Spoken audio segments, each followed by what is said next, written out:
Yes, Miss Milo, maraming salamat sa pagpapaunlak. Yes, maraming salamat din sa invitation mo. Pero ayan, bati ka muna sa ating mga friends from our press. Yan, hello po, magandang tanghali po sa inyong lahat. Thank you so much for being here today. And I'm very excited this coming December dahil po isa-celebrate ko ang ating 15th year anniversary. Of course,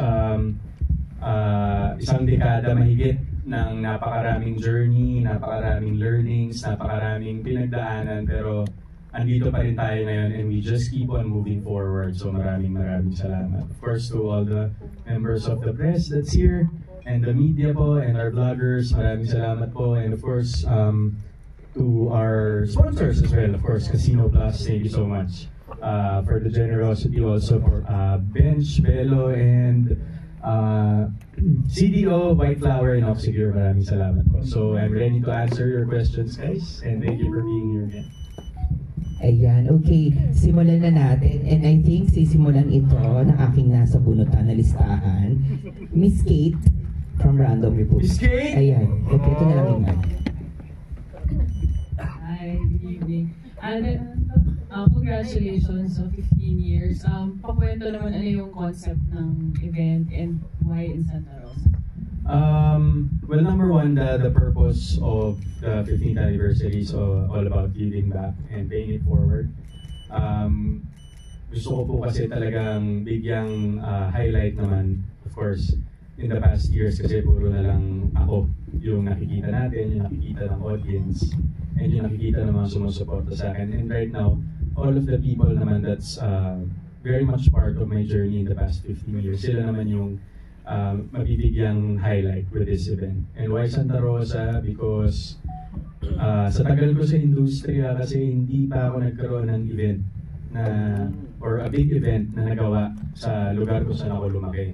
And of course, with the help of the people in Santa Rosa as well, we were able to mount this event. And I'm very excited para kahit paano, maibalik ko naman to sa mga kababayan ko na since day one was always, is always there for me. Thank you. Thank you, Kate. Thank you. Ang ganda nun. So, first time mo pala din. First time, Milo, yes. Kasi parang I only get to visit Santa Rosa. Siyempre, pag umuwi ako to visit my family. And alam ko ng mga kababayan ko whenever I go to Sikayan Festival. Every year kasi yun eh.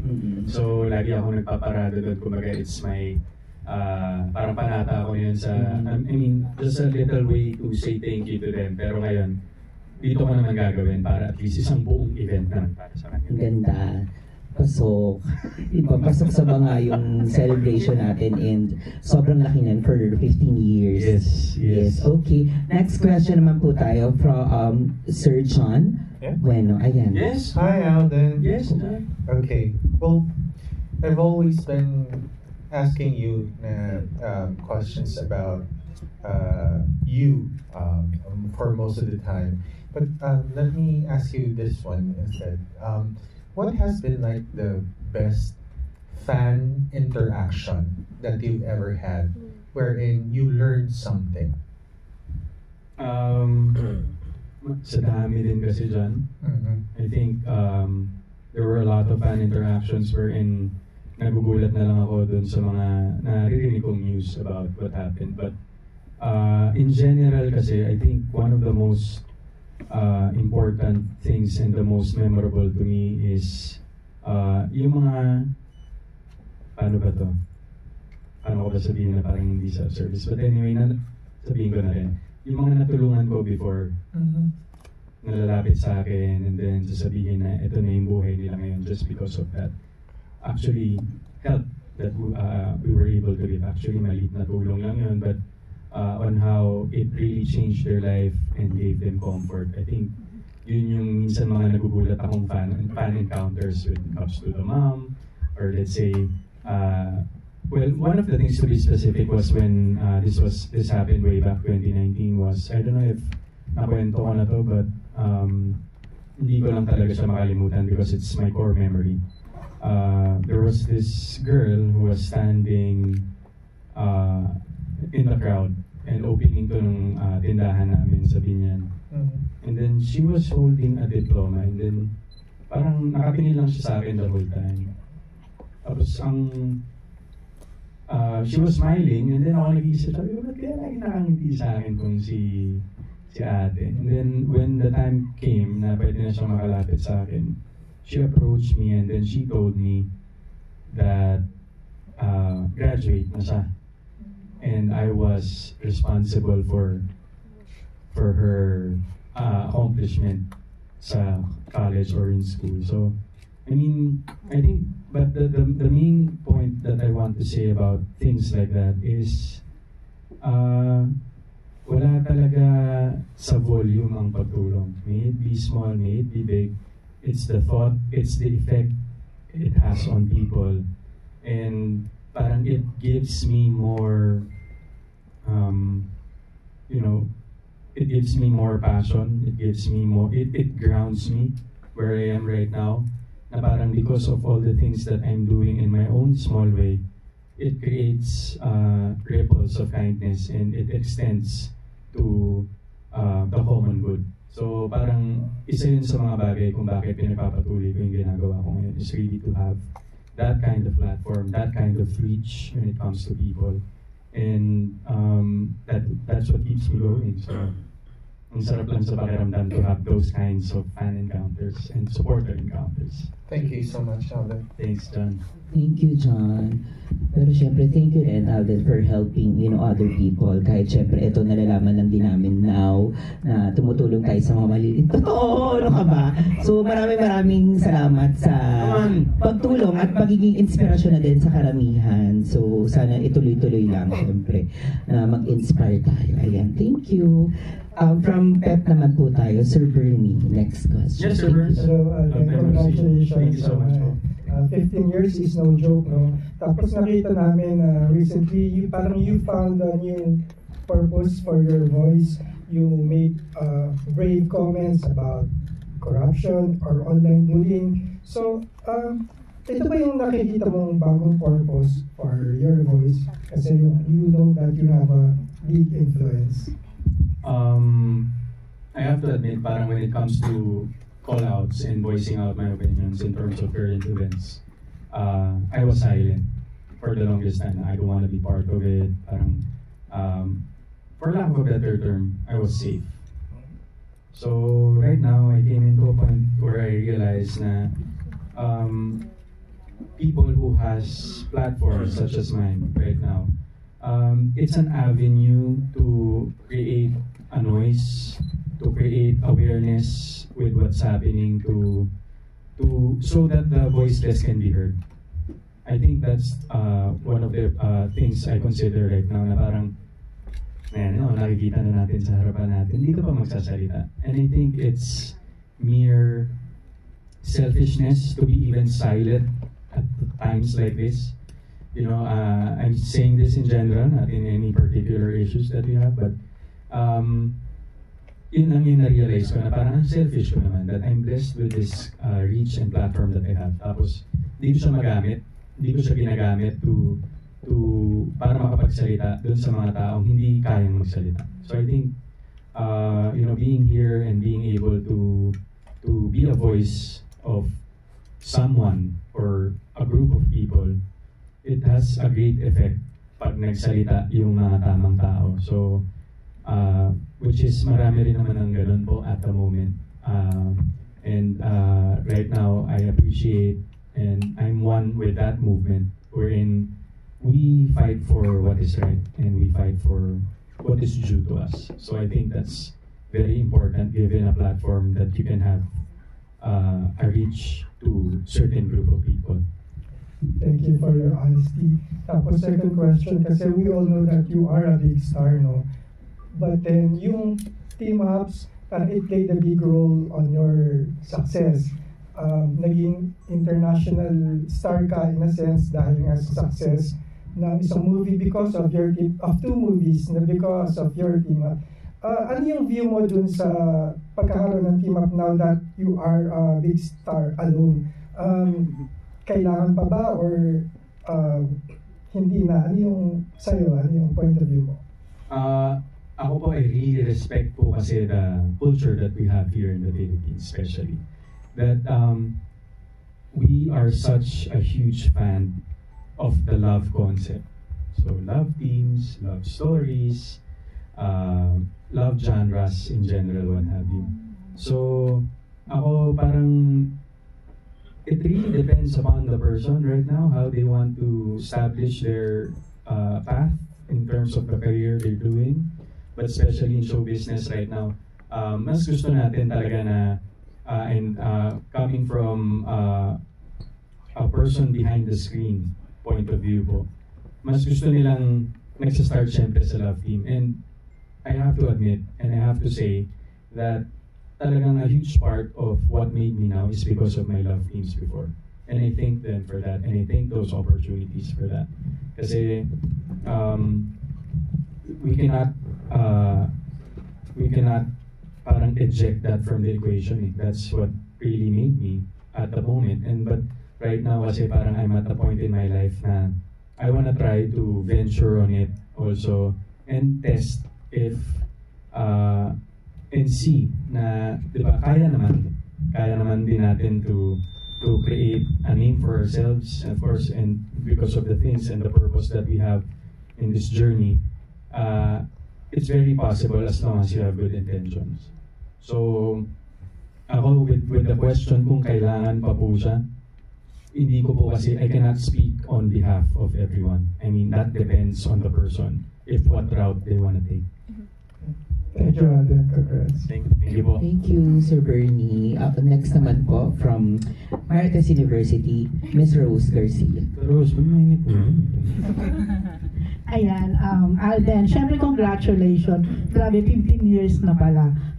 Yung magkakilala. Yes, at alam mo yan, isa ko sa proud na proud talaga sa'yo dahil nakita ka namin nung start pa lang. Yan.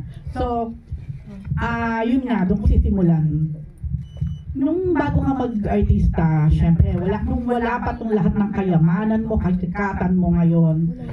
Kung may babalikan ka, ano yung babalikan mo pa rin nung panahon na wala pa yung lahat ng to? Ano ba, tita? Lahat eh, halos. But to be specific, kung may babalikan man po ako, sana. Yung time po talaga na buhay pa yung nanay ko. I think, keep on repeating that, but actually, like what I've said with my previous interviews, kasi diba tita, parang I don't believe in redos eh. Yung iuulitin ka or kung may gusto kong ayusin sa past life mo. But I want to go back to that moment. And para makita lang ng mom ko, ng nanay ko, kung ano yung nagawa ng pag-push niya sa akin before. Na siya talagang gustong makakita nitong kung ano man po yung narating ko ngayon. So, yun yung lagi kong iniisip paggabi, parang sometimes kapag may achievement, kapag may recognition po, sana nakikita niya physically. But syempre, alam ko naman po, up in heaven, nandun siya na nakikita naman niya. She's very proud of, hopefully po, of the person that I've become. Okay. Alden, sa 15 years mo in the industry, kailan mo na sabi na sobrang happy ko? Choice ko kasi sa tita eh. Kumbaga, of course, before nung hindi ko pa naiintindihan kung ano ba talaga yung industriya, maraming, hindi naman marami, pero there are certain aspects of this industry that technically, nagugulat po ako na ganun pala talaga siya. Siyempre, sa lahat naman po ng pinapasok natin, or kung ano man choice yung ginagawa natin sa buhay natin, hindi naman laging yung gusto natin yung nangyayari. And that happens most of the time. But I chose to be happy so that I can create more and be more of the person that I was yesterday. Parang mas marami po akong magawa. I mean, I always look at the bright side, kahit minsan unfair yung situation. May nagpe-present pa rin naman na ganun along the way, and hindi siya natatapos. And I just decide to learn on it. Mas gusto ko na lang pong matuto instead of parang dibdibin ko siya and to even make me feel less of who I am because of that. Yan. Siyempre kilala ka ng lahat bilang napakabait na Alden Richard. Pero kailan din, sa 15 years mo sa industry, na sabi mo na, nagagalit na ako. Galit na ako. Hindi po maiwasan yun dito, Rose. Maraming chances, maraming instances. na talagang susubukan ka ng panahon. And kala mo nadaanan mo na yung pinaka mahirap na part, magugulat ka na lang meron ulit mangyayaring ganong klaseng sitwasyon. So, I think parang as you go along in the industry, you tend to navigate yourself along those hurdles and make the best decision out of it. Kasi, as in, the smallest things dito, minsan yun pa talaga yung nakakakuha sa atin. Hindi man yung malalaki. But, isipin mo lagi, ba't ka ba nagsimula? Ba't mo sinimulan to? Sino ba, para ba kanino to? Para sa, sino ba yung mga taong mabibigyan mo ng magandang buhay because of what you've started? So, pag I try not to reach that point.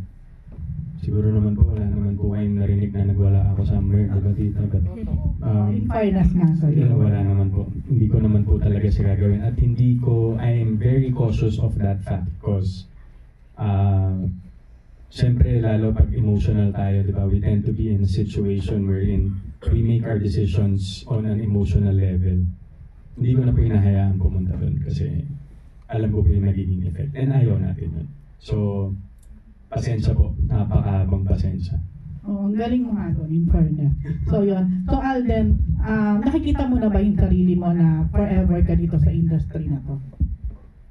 Mahirap talaga magsalita ng tapos kasi dito, Rose. I mean, ako siguro to answer that question po, hanggat kailangan pa ako ng industriya siguro. I think that's the answer to that. Because, syempre, kapag nakikita mo pa naman na, alam mo yun, you're essential to the ecosystem of where you're moving. Syempre, hindi naman talaga, hindi ka aalis basta-basta. But right now po, hanggat may nagagawa pa, mayroon pa tayong mga bagay na ipapakita at na ibibigay sa mga manonood and of course to the public.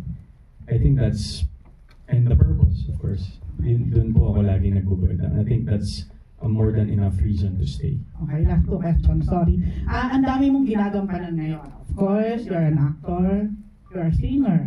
Uy, hoy! You're a businessman, producer, director, Dancer.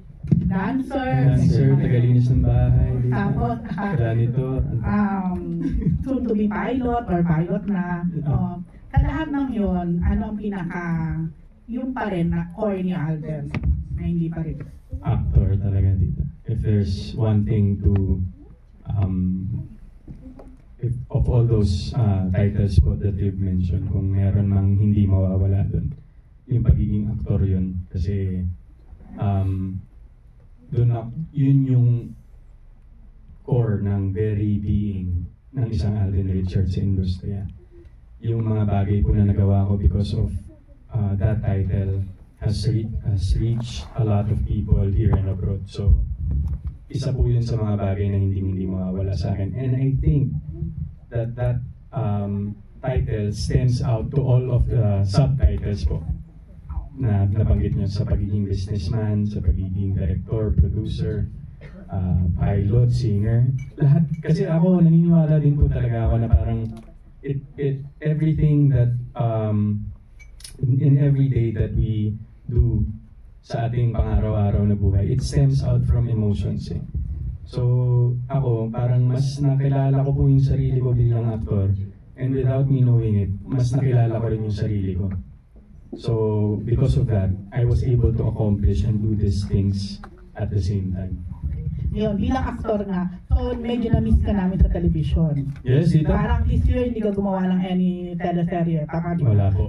So, ano nga abangan namin sa iyo ngayong 2026? So for 2026 po, right now po may ginagawa akong international movie. Okay. Pwede na i-share yan? Konti lang po, although may mga nag-leak na photos na po online, pero I can't really talk much about the details, but also, meron po akong gagawing isang TV series po in collaboration with another platform. So, tuloy na rin po yun. And hopefully, by second quarter po, gagawa naman po ako ng teleserye. So meron naman pong nakakasa sa GMA. Okay, so dalawang teleserye. Yes po, and isang pelikula din. Bongga. Yun na. And Okay. yun po, parang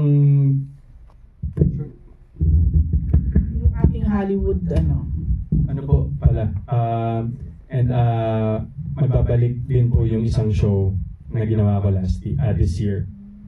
So, nag-host po ako. Okay. So, yes, Stars on the Floor po Stars on the actually. Floor, So, baka po season 2 noon. So magiging busy ang 2026 definitely. Yes, Tita. Thank you, Lord. Oh, thank you, Lord. Yun na. Thank you, Alden. And Thank you. congrats, syempre. Thank you, Lord. Thank you, Mr. Rose. Of course, gusto natin acknowledge Miss Tracy, ang presence. Miss Hello po. Yes, Ayan, Miss kita Tracy natin. Garcia po, Yes, Miss my Tracy. manager. Yes. Ayan, for our next question naman po, kay Sir PJ Pascual. Ay, Miss Pete. Ay, miss pala. Sorry, akin. Mali. Mali. Bilang mali, nakaisa ako. Mali. Sorry po. Hi, Sorry, Miss Alden. PJ. Hi, Miss Peach. Congratulations. Thank you. Okay, so kung meron kang chance kausapin yung debut year mo, ano yung gusto mong sabihin sa kanya after 15 years? Sorry po. Debut year, like yung for the very first time that you start in the industry, ano yung gusto mong sabihin sa kanya ngayon na you're celebrating your 15th year? Yun po, parang sabihin ko sa kanya na, of course, all of the things that's going on inside your head right now are all questions that could be answered pag kumilos ka. So you have to move.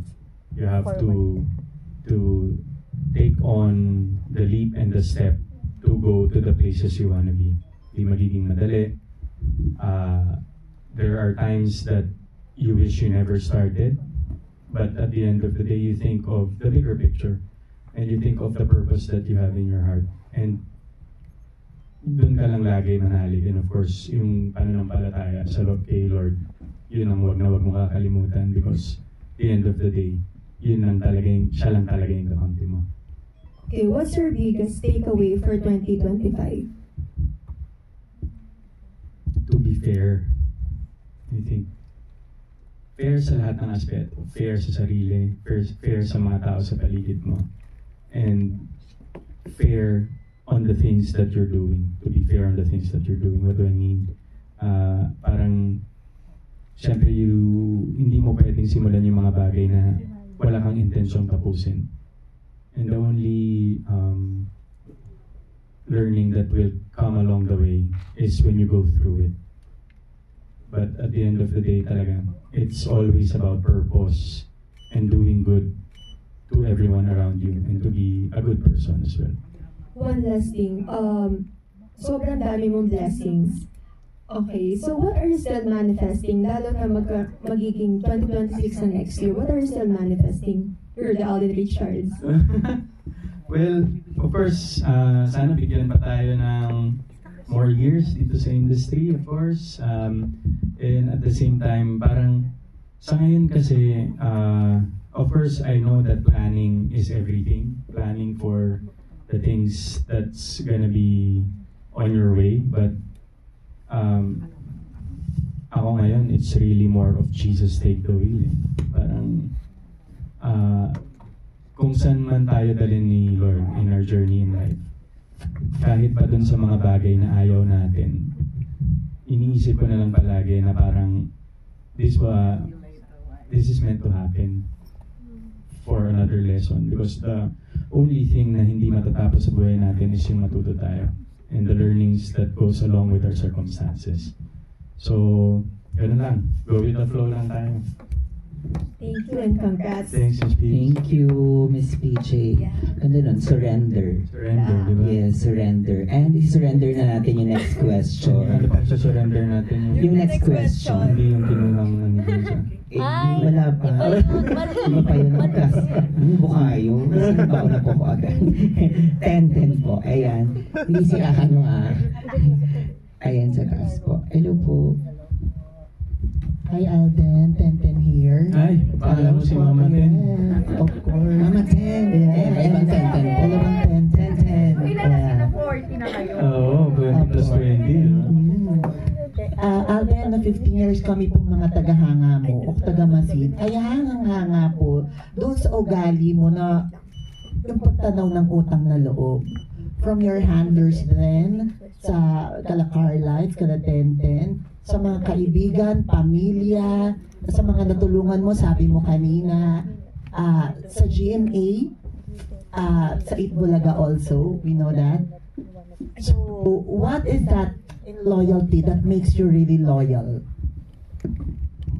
Going back po to my answer siguro a while ago, it's about giving it back and paying it to the people on what is due. Kumbaga, ang buhay naman po natin kasi action-reaction yan, di ba? Parang whatever you do to people, of course, it will always be reciprocated by the opposite. But I think loyalty is very important to me because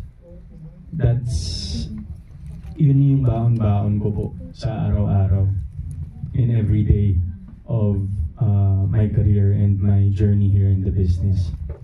Because I always believe that kung hindi dahil dun sa mga taong sumama sa akin sa simula, nung wala pa ako, wala rin po ako dito kung hindi dahil sa kanila. And I think honoring people through that is very important to me because ang dami po ko kasing naririnig din syempre sa mga nangyayaring ibang situations na nakakalimot dun sa mga taong tumulong sa kanila para marating nila yung gusto nila sa buhay, and I'm not a fan of that.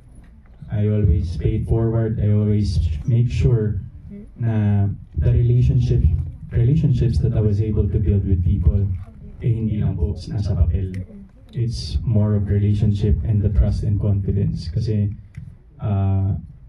syempre the reason why I am always loyal to these people is loyal din po kasi sila sa akin. So hindi na po magbabago yan siguro hanggang kumanda ako. Thank you. Sorry, follow-up question. Sabi mo po sa video kanina, malayo pa. But we feel that you have it all. Feel namin, nasa yun na ang lahat. So ano pa po ba ang kulang sa Alden Richards? Dami pa po. I mean, sa ngayon kasi syempre, I was very fortunate and blessed to have been given the opportunity to experience a lot of things. But at my age right now, syempre, sa deadline natin mga Pilipino, syempre, of course, yung settling down stage and yung paghahanap ng tamang partner. Siguro yun yung kulang, but siguro hindi ko siya tinitingnan kasi as a kakulangan po sa ito, ayan. Hindi ko po siya tinitreat as kakulangan sa pagkatao because I know and I do believe that everything comes in the right time. And sometimes kasi hindi naman siguro kaya hindi pa dumadating yung mga pangyayaring yun sa buhay mo is because you're still part of the process. And syempre, I believe in the process and I just go with it because siguro right now, baka iniisip din ng pagkakataon and of course ni Lord na when it comes to that aspect of settling down, baka it's not yet time for me. And kaya yun, kasama lagi yun sa dasal ko everyday na wherever you want to lead me or if ever I get the chance to meet someone, in God's time, siya na lang po bahala sa akin. That's perfect time. Yes, Thank Ms. you Tenten. po. Thank you so much. Thank you, Ms. Tenten. Thank you, Ms. Tenten. Ang time mo naman po, Ms. Angelica, ang next question.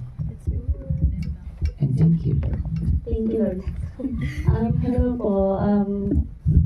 I'm a fan since you started po when you were introduced sa New Year's Countdown way back. Wow, 2011. Yes. Grabe, tagal na. Lumaki po ako, pinapanood ko kayo. So you saying? Hindi, no? Sorry na. Sobrang dami ko rin Insinuating? Sorry. Ilang taon ka na, Angge? 29. Okay, tama. Mas matanda na ako sa'yo. Pero mas mukha po may bata tingnan sa atin. Anyway, yung fan meet nyo po na moving forward, it is a celebration po ng 15 years nyo sa industry. looking back po, I know you mentioned pa na parang hindi po kayo nagdadwell no, sa mga bagay na nagawa nyo. Pero, do you think po you were able to do everything you want in terms po sa career po and sa project na rin? But, may niraregret po ba kayo na pinalampas na project or anything during those 15 years?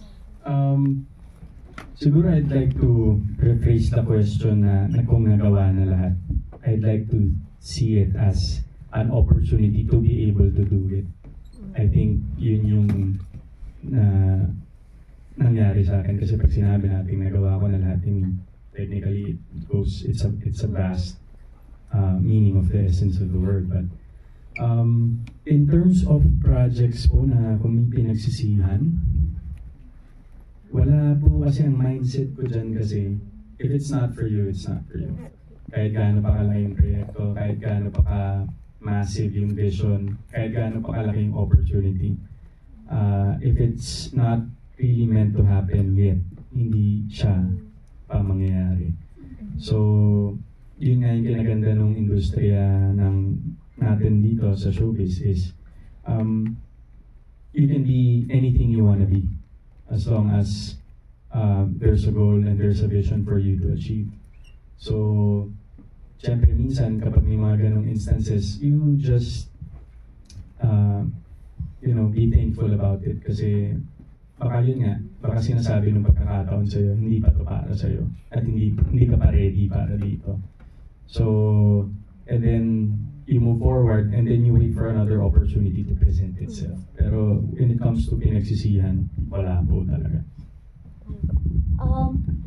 Earlier pa you were asked po no, kung ano yung message nyo sa debut year no. Pero if you will describe po yung 15 years Alden, 15 years ago na Alden, sa Alden ngayon, how would you describe it? Nice. Hindi naman. Malayo dito. Achievement po. Malayo. Pero, I think more of all the things that I was able to do and all of the things I was able to accomplish in the past 15 years. Siguro, the level of maturity and the knowledge that I was able to acquire all throughout the journey. I think yun yung kinaibahan namin nung Alden 15 years ago because yung Alden dati takot, insecure, hindi sigurado sa mga bagay na gusto niyang gawin sa buhay, walang plano, and siguro yung mindset to give back and the mindset that has a purpose, yun yung wala siguro ako during that time.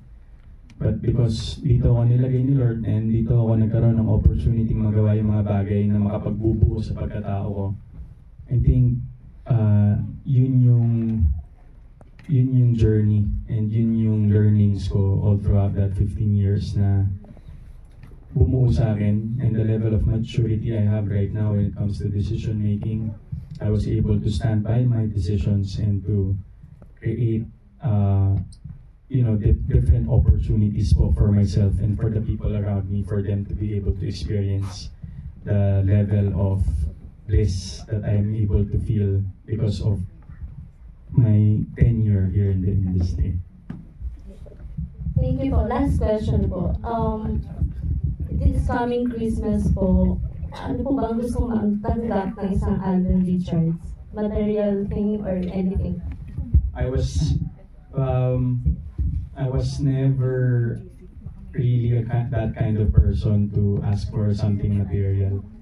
Ang nagmamatter kasi sa akin are the things that's intangible or hindi natin nahahawakan. So I think being able to just be with my loved ones and the important people in my life is more than enough for me for these holidays. And siguro yung makapagbigay ng regalo, mas nabubuo kasi, mas masarap kasi sa pakiramdam yung ikaw yung nagbibigay.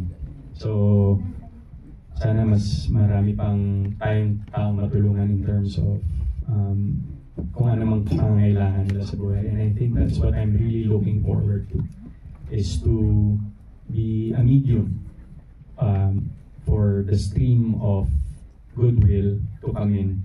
Kasi ganun talaga eh, parang every day when I wake up, minsan sinecheck ko yung sarili ko, okay, sino pa bang pwedeng tulungan today? Ano ba, may mga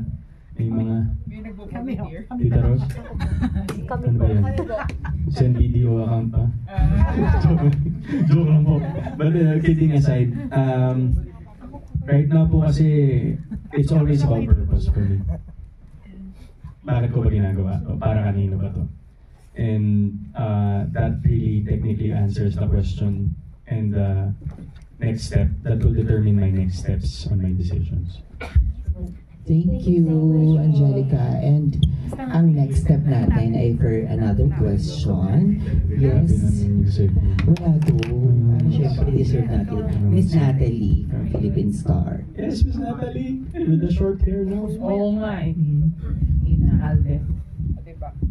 Well, klaro ko lang, Alden, how many scholars na ba yung AR Foundation? Right now we have 27 po.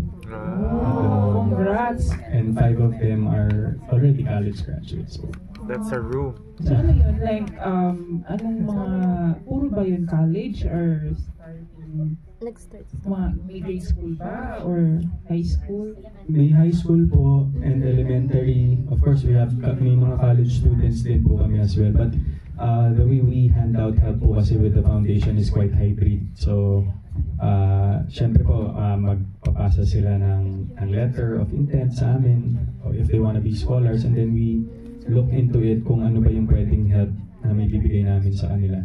So, iba-iba po kasi yung mga kapangangailangan nila. Most of them are tuition fees, of course, especially yung mga magtatapos na kailangan mag-stop because of financial constraints. But yung iba naman po, lumalapit for supplies or for allowances, ganyan, iba-iba po.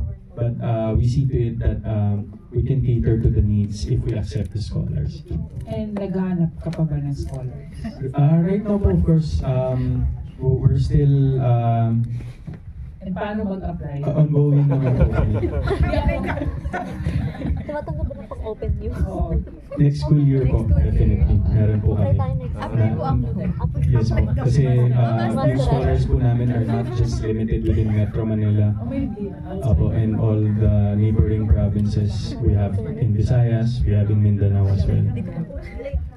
Well, ang galing-galing mo sa aspect talaga na yan. I mean, we've covered AR Foundation, parang 5 pa lang yata yun at that time eh. Yes po, yes po. And the story of that kasi, Miss Natalie, was when we formalize and institutionalize the foundation, when we made the count of all the scholars that I've already sent to school, nagulat din ako sa numbers of how many kids na yung meron kami, because ganun lang siya, kagaya po nung sabi ko kanina, gigising sa umaga, sino pang kailangan ng tulong? Amatin, maganda yung sweldo natin, sino pwedeng tulungan, may kilala ka ba? So, lumaki siya ng lumaki, but right now nga po, that we have the foundation, we have formalized all the things that go alongside with how we can send kids to school. And right now with this platform, we're able to help more. Mas marami pa pong matutulungan kasi mas maayos na po yung sistema ng pagtulong. So, institutionalized na siya since 2022 po, actually. Okay. Last 2 questions ko na, Alden. Kasi parang magra-raffle. Kasi nakakayo na naman. Pressure naman.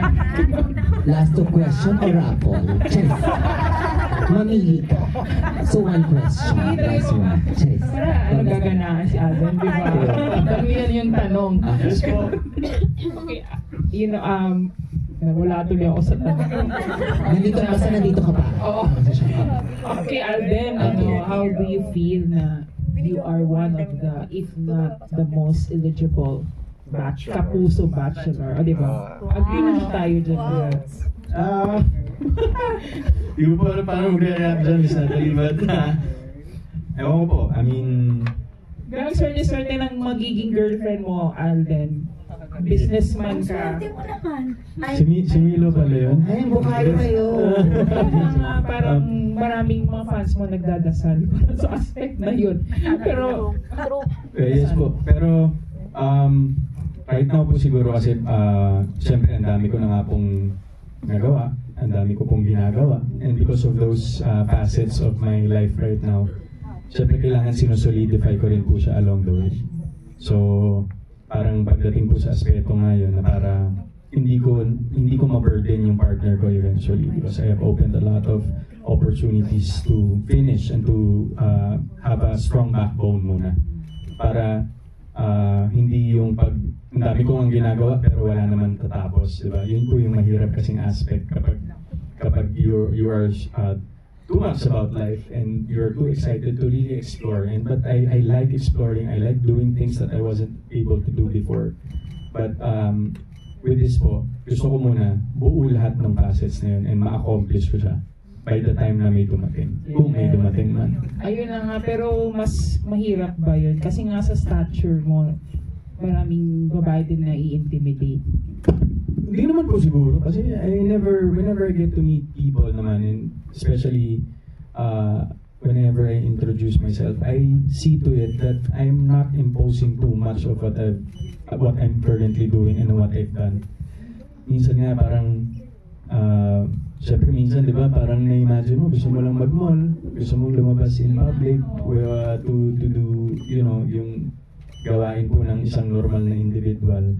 But, siyempre, yung side na yun kasi hindi mo naman din talaga may isasantabi because technically the platform that I have right now, of course, we're public figures, we're always seen outside, on TV, on print, on screen. But, I make sure naman po na hindi ko po napaparamdam yung ganong klaseng intimidation, if that's the right adjective for it. But tingnan na lang natin siguro, Miss na pag dumating. Alay mo naman. Si Rose, may last question. Hindi sa akin galing. Showbiz daw or non-showbiz? Ano ka to? Ay, sino dita? Wala. Nothing in particular. Siyempre, yun nga eh. Mahirap magsalita ng tapos. Hindi mo sabihin ko non-showbiz, ending showbiz pala, and then vice versa. But, again, surrender.